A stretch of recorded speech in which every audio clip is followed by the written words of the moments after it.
ഇനി വിയറ്റ്നാമിൽ നടക്കുന്ന ചർച്ചകളിലടക്കം ഒരു കരാറിലേക്ക് എത്താൻ കഴിയും എന്നൊരു പ്രതീക്ഷയാണ് ഇറാൻ പങ്കുവച്ചതെങ്കിൽ അമേരിക്കൻ പ്രസിഡന്റിന്റെ ഭാഗത്തു നിന്നടക്കം വന്നത് അങ്ങേയറ്റം നിരാശാജനകമാണ് എന്നുള്ളൊരു പ്രതികരണമാണ് കഴിഞ്ഞ ദിവസം വന്നത്. അതൊരു സൂചനയായി തന്നെ ലോകരാജ്യങ്ങളടക്കം കണ്ടിരുന്നു.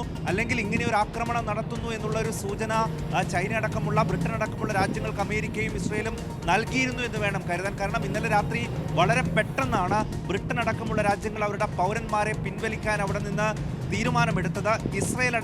ഇസ്രയേലിലുള്ള അമേരിക്കൻ പൗരന്മാരോട് പോലും അവിടെ നിന്ന് എംബസിയിലടക്കം ജോലി ചെയ്യുന്ന അത്യാവശ്യമുള്ള ഉദ്യോഗസ്ഥരൊഴികെ മുഴുവൻ ആളുകളോടും മടങ്ങി വരാൻ അമേരിക്കയും നിർദ്ദേശം നൽകി. അപ്പോൾ ഇസ്രയേലിനെ മുൻനിർത്തിയ ഒരു ആക്രമണത്തിന് അമേരിക്ക ഒരുങ്ങുന്നു എന്നുള്ളതാണ്. ഇതിൽ ഏറ്റവും പ്രധാനം അമേരിക്കയുടെ വിദേശകാര്യ സെക്രട്ടറി നാളെ ഇസ്രയേലിലേക്ക് എത്തും എന്നുള്ളൊരു റിപ്പോർട്ട് കൂടി കഴിഞ്ഞ ദിവസം പുറത്തു വന്നിരുന്നു. ഗാസ ഇറാൻ വിഷയങ്ങളായിരിക്കും അതിൽ ചർച്ച ചെയ്യുക എന്നുള്ളൊരു വിവരം കൂടി ഉണ്ടായിരുന്നപ്പോൾ അമേരിക്കയുടെ നിർദ്ദേശാനുസരണം ഇസ്രയേലിന്റെ ഭാഗത്ത് നിന്ന് ഇപ്പോൾ ഒരു ആക്രമണം ഉണ്ടായിരുന്നു. നേരത്തെ ഇസ്രയേൽ നടത്തിയ ആക്രമണം, അതിന് ഇറാൻ നൽകിയിട്ടുള്ള മറുപടിയൊക്കെ കലുഷിതമായിട്ടുള്ള ഒരു അന്തരീക്ഷമായിരുന്നു പശ്ചിമേഷ്യയിൽ ആകെ ഉണ്ടായിരുന്നത്. ഇപ്പോൾ തലസ്ഥാന നഗരിയിൽ വളരെ പെട്ടെന്ന് ഇസ്രയേലിന്റെ ഭാഗത്ത് നിന്ന് ഇങ്ങനെ ഒരു പ്രകോപനം ഉണ്ടാകുമ്പോൾ സ്വാഭാവികമായും ഇറാന്റെ ഭാഗത്ത് നിന്ന് വളരെ പെട്ടെന്ന് ഒരു തിരിച്ചടി ഉണ്ടാകുമെന്ന് ഇസ്രയേൽ പ്രതീക്ഷിക്കുന്നുണ്ട്. അതുകൊണ്ടാണ് വളരെ പെട്ടെന്ന് ആളുകളോട്, പൗരന്മാരോട് സുരക്ഷിത ഇടങ്ങളിലേക്ക് മാറാൻ ഇപ്പോൾ ഇസ്രയേൽ ആവശ്യപ്പെട്ടിരിക്കുന്നത്. രാജ്യമാകെ ഇപ്പോൾ സൈറൺ മുഴങ്ങുന്നു എന്ന റിപ്പോർട്ടുകളാണ് ഇപ്പോൾ ഇസ്രയേൽ മാധ്യമങ്ങൾ തന്നെ നൽകുന്നത്. സുരക്ഷിത ഇടങ്ങളിലേക്ക് മാറണം എന്ന് ആവശ്യപ്പെടുന്നു. ഇപ്പോൾ മറ്റു രാജ്യങ്ങളും, ഗൾഫ് രാജ്യങ്ങളും ഇപ്പോൾ അവരുടെ പൗരന്മാർക്ക് നിർദ്ദേശങ്ങൾ നൽകുകയാണ്. സ്മൃതി, ഖത്തറിലെ US എംബസിയിലെ എല്ലാ ഉദ്യോഗസ്ഥരോടും സുരക്ഷിത ഇടങ്ങളിൽ തുടരാനാണ് നിർദ്ദേശം. നേരത്തെ അമേരിക്കയുടെ സൈനിക ക്യാമ്പുകൾ പ്രവർത്തിക്കുന്ന ഇടങ്ങളിൽ ഖത്തറിലടക്കം ഇറാന്റെ ഭാഗത്തു നിന്ന് ഒരു ആക്രമണം ഉണ്ടായതാണ്. അപ്പോൾ എവിടെയാണ് ഇറാൻ മറുപടി നൽകുക എന്നത് സംബന്ധിച്ച് ഇപ്പോഴും ഒരു ആശങ്ക അമേരിക്കയ്ക്കും ഇസ്രയേലിനും ഉണ്ട്. അതുകൊണ്ട് എല്ലാ ഇടങ്ങളിലും ഒരു സുരക്ഷാ മുൻകരുതൽ ഇപ്പോൾ അവർ സ്വീകരിക്കുകയാണ്. കഴിഞ്ഞ കുറേ നാളുകളായി ടെഹ്റാനിൽ 2 ബോംബുകൾ വർഷിച്ചത് ശബ്ദം കേട്ടു എന്നുള്ള വിവരം കൂടി അൽ ജസീറ റിപ്പോർട്ട് ചെയ്യുന്നുണ്ട്.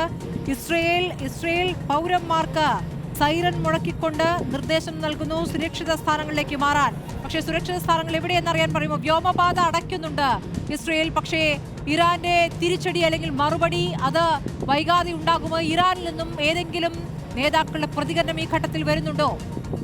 ഇറാന്റെ ഭാഗത്ത് നിന്ന് ഇതുവരെ പ്രതികരണം വരുന്നില്ല സ്മൃതി. പക്ഷേ നേരത്തെ തന്നെ ഇറാൻ ആവർത്തിച്ച് പറഞ്ഞിട്ടുണ്ട്, ഇറാന്റെ പരമാധികാരത്തിൽ ഏതെങ്കിലും തരത്തിലുള്ള ഒരു കടന്നുകയറ്റം, ഇങ്ങോട്ടേക്ക് ആക്രമണം നടത്തിയാൽ അതിശക്തമായ ചെറുത്തുനിൽപ്പ്, മറുപടി തങ്ങളുടെ ഭാഗത്ത് നിന്നുണ്ടാകും. അതിനെല്ലാ തരത്തിലും തങ്ങൾ സജ്ജരാണ്. കഴിഞ്ഞ കുറേ നാളുകളായി ഇറാന്റെ ചുറ്റും അമേരിക്കയിലെ വലിയ പടക്കപ്പലുകൾ അടക്കം വലിയ യുദ്ധസന്നാഹം തന്നെ അമേരിക്ക തീർത്തിരുന്നു. പക്ഷേ ആ ഘട്ടങ്ങളിലെല്ലാം ഇറാൻ പ്രതികരിച്ചിരുന്നത് ഏതെങ്കിലും തരത്തിൽ തങ്ങളുടെ മണ്ണിലേക്ക് കയറി തങ്ങളെ ആക്രമിക്കുന്ന ഒരു സാഹചര്യം ഉണ്ടായാൽ അതിനപ്പോൾ തന്നെ മറുപടി നൽകും. തങ്ങളുടെ പരമാധികാരത്തിൽ, തങ്ങളുടെ സ്വാതന്ത്ര്യത്തിൽ കയറി ഏതെങ്കിലും രാജ്യം ഇടപെടുകയാണെങ്കിൽ കനത്ത മറുപടി നൽകും എന്നുള്ള മുന്നറിയിപ്പ് ഇറാന്റെ ഭാഗത്ത് നിന്നുണ്ടായിരുന്നു. ആ ഒരു ഇടപെടൽ ഇപ്പോൾ ഇസ്രയേലിന്റെ ഭാഗത്ത് നിന്നുണ്ടായിരിക്കുന്നു.